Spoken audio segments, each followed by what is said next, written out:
الرحمن الرحیم الحمدللہ۔ آج ہماری تلاوت کا آغاز 15ویں پارے سے ہوا، سورہ اسراء۔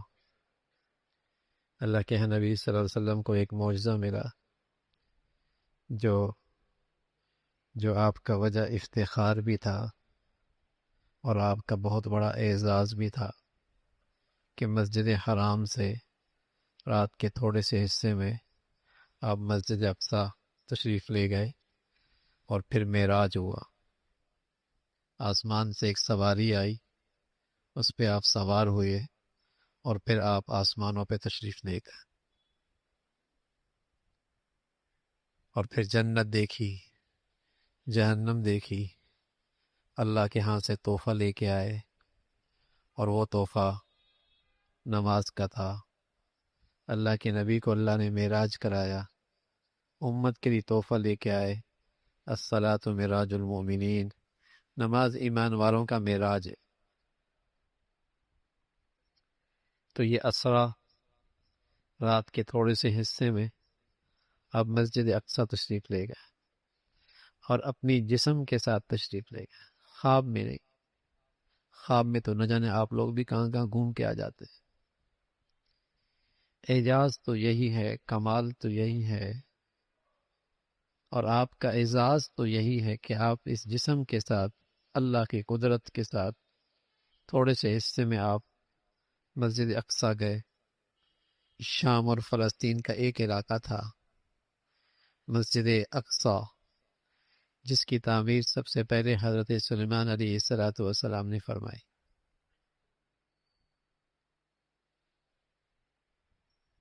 دجال ساری دنیا میں گھومے گا، ساری زمین پہ چلے گا، 4 مسجدوں میں نہیں جا سکتا۔ ایک مسجد حرام، دوسرا مسجد نبوی، تیسرا مسجد اقصی، اور چوتھی مسجد طور۔ بیت المقدس، مسجد اقصی، یہ سارے نبیوں کا قبلہ رہا ہے، اور سارے نبیوں کا مسکن بھی رہا ہے اور مدفن بھی ہے۔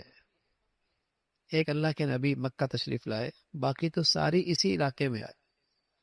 سارے نبیوں کا مسکن بھی یہ رہا، مدفن بھی یہ رہا، قبلہ بھی یہ رہا۔ اسرا بعبدہ لیلا من المسجد الحرام الى المسجد الاقصی الذی بارکنا حولہ، اللہ نے وہاں بڑی برکتیں رکھی، روحانی بھی اور مادی بھی بڑی برکتیں رکھی۔ اس سرزمین کی اللہ کے ہاں بڑی شان ہے، مسجد اقصی۔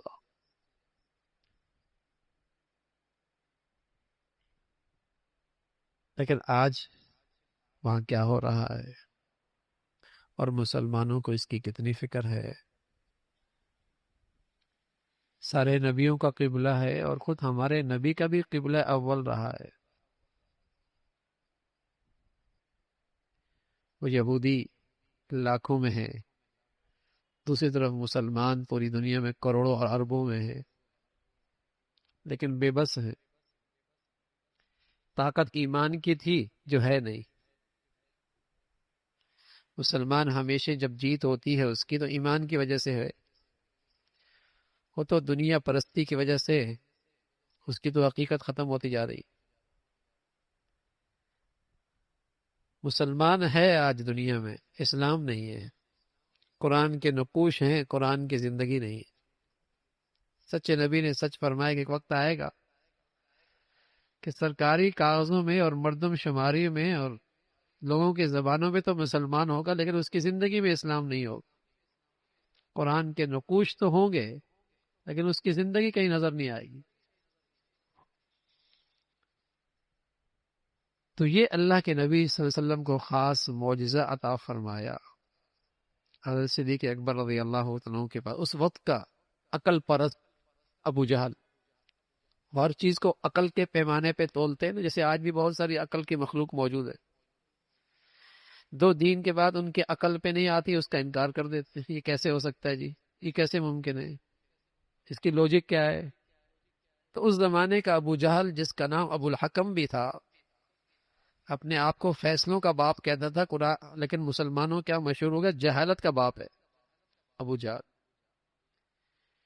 حضرت صدیق اکبر رضی اللہ تعالیٰ عنہ کی خدمت میں آیا کہ تمہارا ساتھی تو عجیب دعویٰ کر رہا ہے کہ رات کو مسجد حرام سے مسجد اقصیٰ گیا اور پھر آسمانوں کی سیر کر کے اسی لمحے واپس بھی آ گیا۔ اس کا خیال یہ تھا کہ حضرت صدیق اکبر تو انکار ہی کر دیں گے، سبحان اللہ، لیکن حضرت ابو بکر رضی اللہ عنہ اللہ کے نبی پر ایمان لائے تھے، وہ تو جانتے تھے کہ اللہ کے نبی ہے، جو کہتے ہیں سچ کہتے ہیں۔ تو انہوں نے کہا کہ کس نے کہا ہے؟ کہا تمہارے ساتھی نے۔ کہا اگر انہوں نے کہا ہے تو پھر سچ کہا ہے، سبحان اللہ، اگر یہ بات ان کی ہے تو پھر سچی ہے۔ یہ ہے مسلمانوں کا ایمان کا تقاضا، اللہ کی بات ہے نا پھر صحیح ہے، اللہ کے رسول نے کہا ہے نا پھر ٹھیک، پھر سر ہم تسلیم ہے بس۔ تو حضرت ابو بکر کا پھر لقب پڑ گیا صدیق، جب ساری دنیا انکار کر رہی تھی صدیق تصدیق کر رہے تھے۔ پھر بنی اسرائیل قومیں وہاں رہا کرتے تھی، اسرائیلی رہا کرتے، اللہ رب العزت نے انہیں کہا کہ تم نے نافرمانی کی تو تم پہ ظالم بادشاہ آیا، پھر تم نے ندامت ہوئی، پھر تم نے وہی حرکتیں کی، پھر تمہاری اوپر بربادی آئی، ظالم بادشاہ تم پہ مسلط ہوئے۔ اللہ کا کلام قرآن مجید ہے، یہ سیدھا راستہ بتا اور سب سے سیدھا راستہ بتاتا ہے، لیکن کتنے مسلمان ایسے ہیں جن کا اس بات پہ ایمان اور یقین ہے کہ واقعی ہماری زندگیوں کی مشکلات کا حل قرآن میں ہے، مردوں کے لیے پڑھ لیتے ہیں لیکن اس کو اپنی زندگی کی کامیابی کا ذریعہ نہیں سمجھتے۔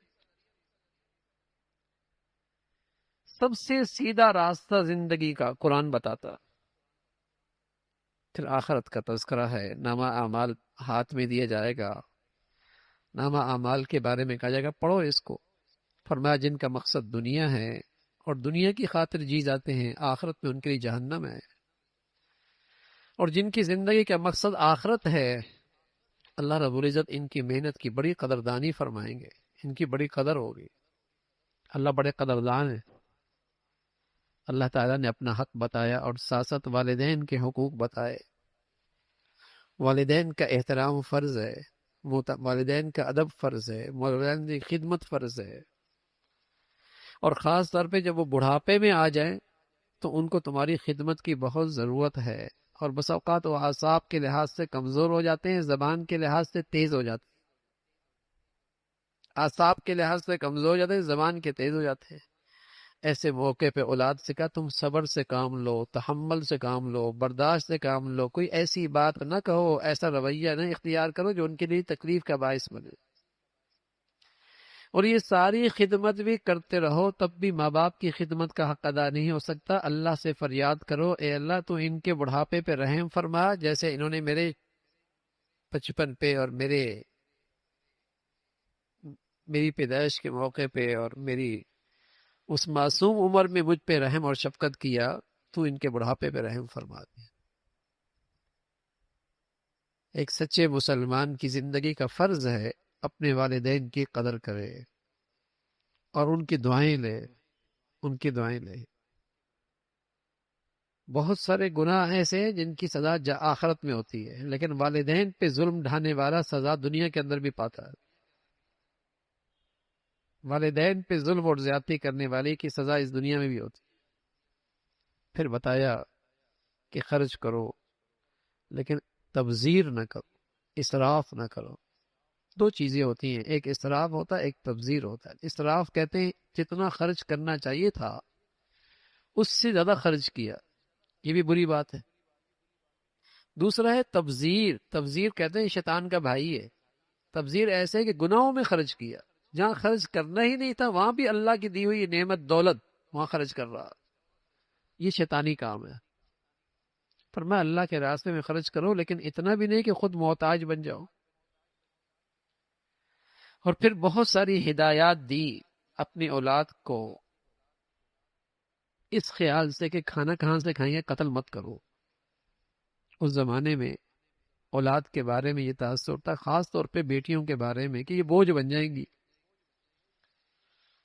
فرمایا اللہ رب العزت تمہیں بھی روزی دیتا ہے، انہیں بھی دے گا، رزاق اللہ، اور ہر آدمی ماں کے پیٹ سے اپنی قسمت کی روزی ساتھ لاتا ہے۔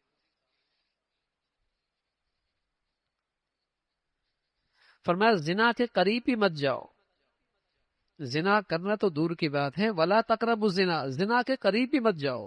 وہ تمام اسباب جو تمہیں زنا کی طرف لے کے جاتے ہیں انہی سے پرہیز کرو۔ بڑی بے حیائی ہے، کسی کو ناحق قتل مت کرو، ناپ تول میں کمی مت کرو، وعدہ وفا کرو، عہد پورا کرو، یتیموں کا ناحق مال مت کھاؤ، تکبر مت کرو۔ اللہ نے آنکھیں، کان، زبان دی، اللہ کی نعمتیں ہیں، ان نعمتوں کی قدر کرو، ان سے نافرمانی نہ کرو، باز پرس ہوگی۔ اسی کا تذکرہ فرمایا۔ پھر اللہ کا کلام قرآن ہے، اللہ ایک ہی بات کو مختلف انداز سے پیش کرتے ہیں تاکہ دلوں میں اتر جائے۔ قرآن نصیحت کی کتاب ہے، معلومات کی کتاب نہیں ہے صرف۔ اور نصیحت میں جب باپ اپنے بیٹے کو نصیحت کرتا ہے تو ایک ہی بات مختلف زاویوں سے کہتا ہے۔ اللہ کریم ماں باپ سے زیادہ مہربان ہے، ایک ہی بات کو مختلف زاویوں سے، مختلف انداز سے کہتے ہیں، شاید لوگ نصیحت حاصل کریں۔ لیکن جن کے دلوں میں کجی ہے وہ کہتے ہیں ہم نہیں سنتے، ہمارے دلوں میں بوجھ ہے، اور کہتے ہیں مرنے کے بعد کیسے زندہ ہوں گے، ہڈیاں ہو جائیں گے، بوسیدہ ہو جائیں گے۔ فرمایا تم لوہا بھی بن جاؤ، اللہ پھر بھی تمہیں انسان بنا دے گا، اس کی قدرت بہت بڑی۔ اللہ کی بڑائی کا تذکرہ ہے اور نافرمانوں کی سزا کا تذکرہ ہے۔ پھر حضرت ابراہیم انسان کو اللہ رب العزت نے مسجود ملائکہ بنایا، شیطان نے انکار کیا۔ پھر اللہ کے نبی صلی اللہ علیہ وسلم کو تلقین فرمائی نمازوں کا اہتمام، اور خاص طور پہ تہجد کی فضیلت۔ آپ علیہ الصلوۃ والسلام سے پوچھا گیا روح کیا چیز ہے جو انسان کے اندر ہوتی ہے اور چلی جاتی ہے تو آدمی کو انسان نہیں کہتے بلکہ مردہ کہتے ہیں۔ جب تک وہ ہوتا ہے تو کہتا ہے انسان ہے، جب چلی جاتی ہے تو کہتا ہے یہ مردہ ہے۔ وہ کیا چیز ہے؟ فرمایا وہ اللہ کا حکم ہے، وہ اللہ کا حکم۔ اس کا حکم ہوتا ہے تو زندگی ہوتی ہے، اس کا حکم نکل جاتا ہے تو موت وقت ہو جاتی ہے۔ کفار کہا کرتے تھے کہ ہم آپ کی اطاعت کیسے کریں، آپ تو ہم جیسی تو ہیں، اگر آپ اللہ کے رسول ہیں تو آپ پر تو کوئی خزانے اترنے چاہیے تھے، اور آپ کا گھر تو سونے اور چاندی کا ہونا چاہیے تھا، آپ کے تو باغات ہونے چاہیے تھے۔ اس زمانے کے اندر بھی عزت کا معیار مادی چیزیں تھی، اور آج بھی بدقسمتی سے عزت کا معیار کیا ہے؟ مادی چیزیں۔ شرافت، کردار، کریکٹر کوئی چیز نہیں ہے، سب کھوٹے سکے ہیں۔ شہرت ہونی چاہیے، پیسہ ہونا چاہیے، دولت ہونی چاہیے، بس یہ سارے عیب چھپا دیتا ہے۔ تو کفار کہا کرتے تھے اگر آپ اللہ کے رسول ہیں تو پھر تو آپ کا اسٹیٹس ہونا چاہیے، باغات ہونے چاہیے، آپ کا گھر سونے چاندی کا ہونا چاہیے۔ تو اللہ رب العزت نے فرمایا اللہ چاہے تو دے سکتا ہے، لیکن ماننے کی وجہ یہ نہیں ہے۔ معجزے دیکھو، نبی کا کردار دیکھو، جو ہدایت لائے گا اپنا فائدہ اٹھائے گا، اسی کا تذکرہ فرمایا۔ پھر اللہ کے نیک بندے اللہ کے سامنے عاجزی دکھاتے ہیں، انکساری سے کام لیتے ہیں۔ فرمایا اللہ کو پکارو اللہ کے ناموں سے، وہ پکاروں کو سننے والا ہے۔ پھر سورہ کہف کا تذکرہ ہے، اور اس میں شروع میں اللہ کے کلام کا تذکرہ، اللہ کے کلام کی عظمت کا تذکرہ۔ یہ وہ صورت ہے جو مسلمان ہر جمعے کو اس کی تلاوت کرتے ہیں۔ اللہ کے نبی صلی اللہ علیہ وسلم فرمایا جو اس کو ہر جمعے کی تلاوت کرے گا دجال کے فتنے سے محفوظ رہے گا۔ تو مسلمان جمعے کے دن اس صورت کے پڑھنے کا اہتمام کرتے ہیں۔ اللہ کرے اللہ ہم سب کو توفیق نصیب فرمائے۔ آدھے سپاری کی تلاوت ہے، ہر جمعے کو ایک پڑھ لینے میں کیا رج، بڑے فتنوں سے حفاظت ہو جائے گی۔ اور اس کے اندر اللہ رب العزت نے روحانیت اور مادیت کا تذکرہ خوب کیا ہے۔ ایک طرف روحانیت ہے اور ایک طرف مادیت ہے، ایک طرف ایمان ہے اور ایک طرف ظاہری دنیا کے نقشے ہیں، ان کا آپس میں ٹکراؤ ہے، اور قرب قیامت میں یہی ہو رہا ہے۔ دجال بھی مادیت لے کے آئے گا کہ خدا میں ہوں، دیکھو میں زندگی دیتا ہوں۔ اور آج بھی مادی فضا اس دجالی فضا بن رہی ہے کہ جس کے پاس مادیت ہے وہ کہ وہی معبود ہے، اسی کی دنیا میں مانی جاتی۔ تو یہ چند نوجوان اس وقت کے سچے دین پر ایمان لے آئے، جنہیں اصحاب کہف کہتے۔ چند لوگ ایمان لے کے آ گئے اور پورے معاشرے اور سوسائٹی سے الگ تھلگ کر کے سچے دین کو قبول کر لیے۔ وقت کا بادشاہ اپنے سامنے سجدے کروایا کیا کرتا، اور لوگوں کو اپنے بارے میں یہ نظریہ دیا میں تمہارا الہ ہوں، خدا ہوں۔ انہوں نے صاف انکار کر دیا کہ الہ وہ ہے جو زمین و آسمان کو پیدا کرنے والا ہے اور پالنے والا ہے، وہ رب ہے۔ بڑی سوسائٹی کے یہ نوجوان تھے، اچھے خاندانوں کے بچے تھے، جن کے خاندان کے لوگ عہدے اور منصبوں پر تھے۔ قریب آئے، سمجھایا، خیر خائی کی کہ کیوں اپنے پاؤں پہ کلہاڑی مار رہے ہو، اپنی معاشی راستے کیوں بند کر رہے ہو، کہاں سے کھاؤ گے؟ نوجوانوں نے جواب دیا، اللہ ہمیں ایسا ایمان دے دے، اگر مسلمانوں کے بعد ایسا ایمان ہو جائے کبھی کافروں سے بھیک نہ مانگے، کسی غیر کا محتاج نہ بنے۔ ان نوجوانوں نے کہا ربنا رب السماوات والارض، مجھے وہ پالے گا جو زمین و آسمان کی مخلوق کو پالتا ہے۔ وہ تو چٹان کے اندر کیڑے کو بھی پالتا ہے بھائی، سمندر کی تہہ کے اندر مچھلی کو بھی پالتا ہے بھائی، بلوں کے اندر چمٹیوں کو بھی پالتا ہے بھائی، فضا میں اڑنے والے پرندوں کو بھی پالتا ہے بھائی۔ وہ سویرے اڑتے ہیں، خالی پیٹ ہوتے ہیں، شام کو پیٹ بھر کے آتے ہیں، کہیں ذخیرہ نہیں کیا ہوتا۔ ربنا رب السماوات والارض، ہمارا رب وہ ہے، وہ پالتا ہے جو زمین و آسمان کو پالتا ہے۔ ان کا عقیدہ ایسا تھا، اللہ نے دکھایا بھی ایسا ہی۔ پھر وقت کے حاکم نے کہا کہ چند دن کی مہلت ہے ورنہ تمہارے لیے سولی ہے، سولی پہ تیار ہو۔ یہ نوجوان اللہ کا نام لے کر نکلے اور ایک جگہ جا کر پڑاؤ ڈالا آرام کرنے کے لیے۔ وہ غار تھی، اللہ اکبر، وہاں سوئے، ایسے سوئے کہ سوتے ہی رہ گئے، سالوں سوتے رہ گئے۔ کہانی نہیں ہے، قرآن ہے، سالوں سوتے رہ گئے۔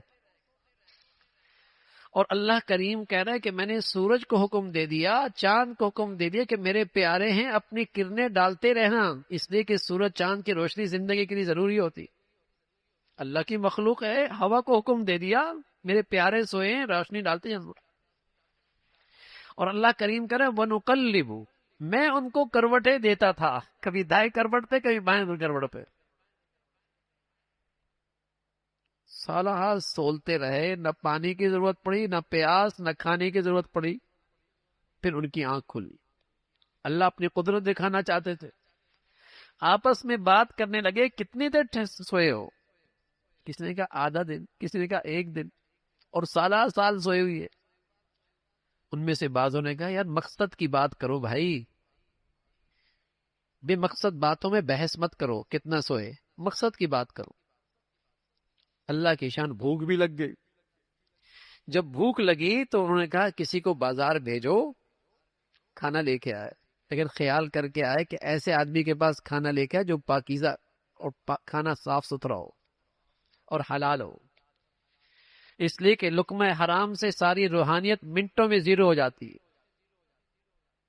اچھے آدمی کے پاس جائے، ان کے پاس اپنے ملک کے سکے موجود تھے جو سالہ سال پہلے کے تھے، اور کہا احتیاط سے جانا تاکہ کوئی پہچانے نہیں، کہیں پھر مشکل میں آ جائیں گے۔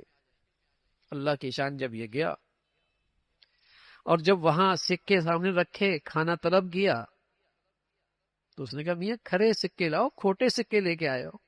کھوٹے سکے؟ تو اس شخص کو اپنے ملک کی تاریخ یاد تھی کہ کچھ نوجوان تھے جنہوں نے سچا دین قبول کیا تھا اور ایسے گم ہوئے کہ پھر کسی کو کچھ نہ پتہ لگا۔ اس نے اس کا ہاتھ پکڑ لیا، تو وہی نوجوان تو نہیں ہو؟ اس نے اقرار کیا ہم وہی ہے۔ تو اس نے خوشخبری سنائی کہ اب نہ وہ بادشاہ رہا ہے نہ وہ لوگ رہے ہیں، اب لوگ سب اللہ کے ماننے والے ہیں۔ اس کو بادشاہ کے دربار میں لے گئے اور عین اس وقت بادشاہ سجدے میں گرا ہوا تھا، کیونکہ اس کی سلطنت کے کچھ لوگ ایسے تھے جو انکار کر رہے تھے کہ مرنے کے بعد پھر زندگی کیسے ہوگی۔ تو اللہ رب العزت نے اس بادشاہ کے لیے برہان بھیج دی، دلیل بھیج دی، جو سالہ سال سلانے کے بعد اٹھا سکتا ہے، اس کے لیے مردوں کو زندہ کرنا کیا مشکل۔ پھر اللہ رب العزت کی شان، ان کا انتقال ہوا، وہاں ان کی تعمیر ہوئی، ان کے ساتھ کتا بھی تھا جو چوکیداری کے لیے ساتھ تھا۔ اچھی صحبت میں کتا بھی ہو تو اس کا ذکر بھی قرآن میں ہو جاتا ہے، اور اچھی صحبت کسی انسان کو مل جائے تو بتائیے اس کا کتنا بڑا مقام بن جائے گا۔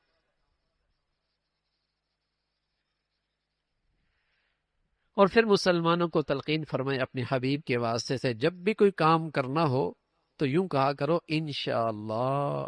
تمہاری تدبیریں مکمل، تمہارے منصوبے مکمل، تمہارے پاس اسباب مکمل، وسائل مکمل، کام ہونے کو بالکل تیار، لیکن پھر بھی کہا کرو اللہ چاہے گا تو ہوگا۔ یہ مسلمانوں کی زبان کے، مسلمانوں کی تہذیب کا حصہ تھا۔ کیا؟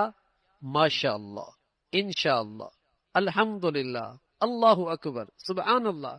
یہ مسلمانوں کی ہر وقت کی زندگی کے بول تھے کہ جب کوئی اچھی چیز دیکھتے، کامیابی دیکھتے، کہتے ماشاءاللہ، اس میں میرا کوئی کمال نہیں، بس اس کی چاہت ہوئی۔ سارے اسباب تیار ہیں، کام ہونے کو ہے، نتیجہ آنے کو ہے، لیکن کہتے نہیں انشاءاللہ، وہ چاہے گا تو ہوگا۔